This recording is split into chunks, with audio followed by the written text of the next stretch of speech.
10वी-12वी नंतर इंजिनिअरिंग मध्ये डिप्लोमा करायचंय आणि लोकलच्या जीव घेण्या प्रवासाची भीती वाटतेय, तर मग सर्वोत्तम पर्याय कर्जत भिवपुरीचं यादवराव तासगावकर पॉलिटेक्निक. सुसज्ज लॅबोरेटरीज, अनुभवी शिक्षक वर्ग, भव्य ग्रंथालय, जिम, स्पोर्ट्स, सांस्कृतिक कार्यक्रम, बस फॅसिलिटीज आणि बरंच काही. AIML, computer, civil, mechanical, electrical आणि इन्फॉर्मेशन टेक्नॉलॉजी मध्ये डिप्लोमा उपलब्ध.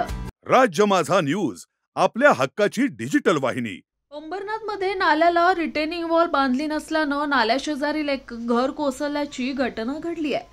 अंबरनाथ पश्चिमेच्या भगतसिंग नगर मध्ये ही घटना घडली असून आता नगरपालिकेनं आमचं घर बांधून द्यावं अशी मागणी या घरात राहणाऱ्या महिलेनं केली आहे. भगतसिंग नगर मध्ये नाल्याच्या शेजारी एका महिलेचं घर आहे. या नाल्याला मागे आणि पुढे रिटेनिंग वॉल बांधण्यात आली असली तरी जिथे या महिलेचं घर आहे तेवढ्या भागाला मात्र रिटेनिंग वॉल बांधण्यात आली नव्हती. शनिवारी सकाळपासून अंबरनाथमध्ये सुरू असलेल्या पावसामुळे गांधीनगरच्या नाल्याला प्रवाह आला आणि या महिलेच्या घराखालची माती वाहून गेली, ज्यामुळे मागच्या बाजूची एक खोली पूर्णपणे नाल्यात कोसळली. यात या महिलेचं किचन, भांडीकुंडी, किराणा नाल्यात वाहून गेला. नगरपालिकेच्या दुर्लक्षामुळे ही घटना घडली असून आता नगरपालिकेनेच मला घर बांधून द्यावं अशी मागणी या महिलेने केली आहे. पूर्ण घराची नुकसान झाली. माझं राशन वगैरे सगळं 7,000चं राशन वगैरे सगळं, माझे भांडे वगैरे सगळं पाण्यात वाहून गेले. तुम्ही माझं घराचं नीटनेटकं बांधून द्या घर बस.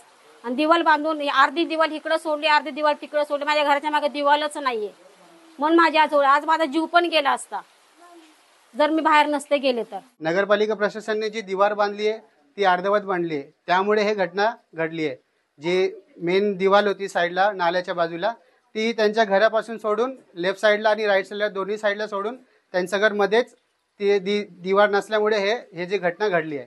तर आमची सगळ्यांची, आमची कुटुंबाची, आमची रहिवासींची हीच हे प्रयत्न आणि इच्छा आहे की जी नगरपालिकेने जलसे जल लवकरात लवकर ह्यांना घर बांधून देऊन यांचे प्रश्न सोडवावे, हीच यांची नगरपालिकेची विनंती आहे.